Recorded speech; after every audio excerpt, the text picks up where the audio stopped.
प्रश्न, उद्धार का रोमियो मार्ग कौन सा है?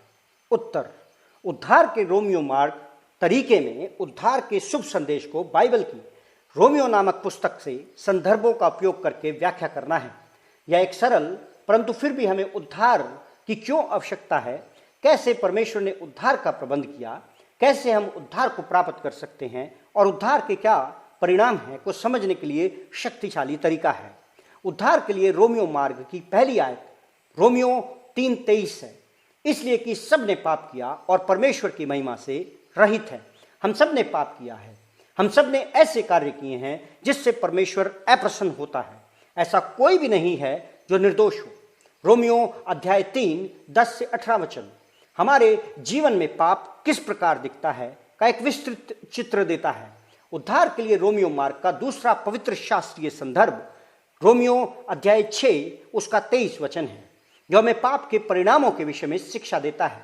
क्योंकि पाप की मजदूरी तो मृत्यु है, परंतु परमेश्वर का वरदान हमारे प्रभु यीशु मसीह में अनंत जीवन है। अपने पापों के लिए जिस सजा को हमने कमाया है वह मृत्यु है, केवल शारीरिक मृत्यु को ही नहीं वरन अनंत काल की मृत्यु को भी। उद्धार के लिए रोमियो मार्ग की तीसरी आयत वहां से आरंभ होती है जहां पर रोमियो अध्याय 6:23 समाप्त होता है। परंतु परमेश्वर का वरदान हमारे प्रभु यीशु मसीह में अनंत जीवन है। रोमियो अध्याय 5 और 8 वचन यह घोषणा करता है कि परंतु परमेश्वर हम पर अपने प्रेम की भलाई इस रीति से प्रकट करता है कि जब हम पापी ही थे तभी मसीह हमारे लिए मरा। यीशु मसीह हमारे लिए मर गया। यीशु की मृत्यु ने हमारे पापों की कीमत चुका दी है। यीशु का जी उठना यह प्रमाणित करता है कि परमेश्वर ने यीशु की मृत्यु को हमारे पापों के दाम को अदा करने के रूप में स्वीकार कर दिया। उद्धार के लिए रोमियो मार्ग का चौथा पड़ाव रोमियो की पुस्तक 10 अध्याय 9 वचन है। यदि तू अपने मुंह से यीशु को प्रभु जानकर अंगीकार करे और अपने मन से विश्वास करे कि परमेश्वर ने उसे मरे हुए में से जिलाया तो तू निश्चय उद्धार पाएगा। क्योंकि यीशु की मृत्यु हमारे बदले में हुई, इसलिए बस केवल हमें उसमें विश्वास हमारे पापों के कारण अदा किए हुए दाम के रूप में उसकी मृत्यु पर भरोसा करते हुए करना है और हम उद्धार पा जाएंगे।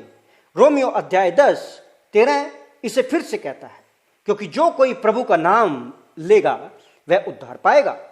यीशु हमारे पापों की सजा की कीमत को चुकाने और हमको अनंत काल की मृत्यु से बचाने के लिए मर गया। उद्धार, पापों की क्षमा हर उसके लिए उपलब्ध है जो यीशु मसीह को अपना प्रभु और उद्धारकर्ता मानते हुए भरोसा रखेगा। उद्धार के लिए रोमियो मार्ग का अंतिम पहलू उद्धार के परिणामों में से है। रोमियो अध्याय 5:1 में यह सुंदर संदेश है कि अतः जब हम विश्वास से धर्मी ठहरे तो अपने प्रभु यीशु मसीह के द्वारा परमेश्वर के साथ मेल रखें। यीशु मसीह के द्वारा हमारा परमेश्वर के साथ शांति का संबंध हो सकता है। रोमियो अध्याय 8:1 वचन हमें शिक्षा देता है कि अतः अब जो मसीह यीशु में हैं उन पर दंड की आज्ञा नहीं। हमारे स्थान पर यीशु की मृत्यु के कारण हमें कभी भी हमारे पापों के लिए सजा नहीं दी जाएगी। अंत में हमारे पास परमेश्वर की बहुमूल्य प्रतिज्ञा रोमियो अध्याय 8 उसके 38 और 39 वचन से है, क्योंकि मैं निश्चय जानता हूं कि न मृत्यु, न जीवन, न स्वर्गदूत, न प्रधानताएं, न वर्तमान, न भविष्य, न सामर्थ, न ऊंचाई, न गहराई और न कोई और सृष्टि हमें परमेश्वर के प्रेम से जो हमारे प्रभु यीशु मसीह में है अलग कर सकेगी। क्या आप उद्धार के लिए रोमियो मार्ग के ऊपर चलना चाहते हैं? यदि ऐसा है तो यहां पर दी गई एक सरल प्रार्थना को परमेश्वर से कर सकते हैं। इस प्रार्थना को करना परमेश्वर को यह कहने का एक तरीका है कि आप आपके उद्धार के लिए यीशु मसीह के ऊपर निर्भर हो रहे हैं। शब्द स्वयं में आपको बचा नहीं सकते, केवल यीशु में विश्वास ही आपको उद्धार प्रदान कर सकता है। हे परमेश्वर, मैं जानता हूं कि मैंने आपके विरुद्ध पाप किया है और मैं सजा का पात्र हूं, परंतु यीशु मसीह ने उस सजा को स्वयं पर ले लिया जिसका पात्र मैं था, ताकि उसमें विश्वास करने के द्वारा मैं क्षमा किया जा सकूं। मैं उद्धार के लिए आप में अपना विश्वास रखता हूं। आपके अद्भुत अनुग्रह तथा क्षमा जो अनंत जीवन का उपहार है के लिए मैं आपका धन्यवाद करता हूं।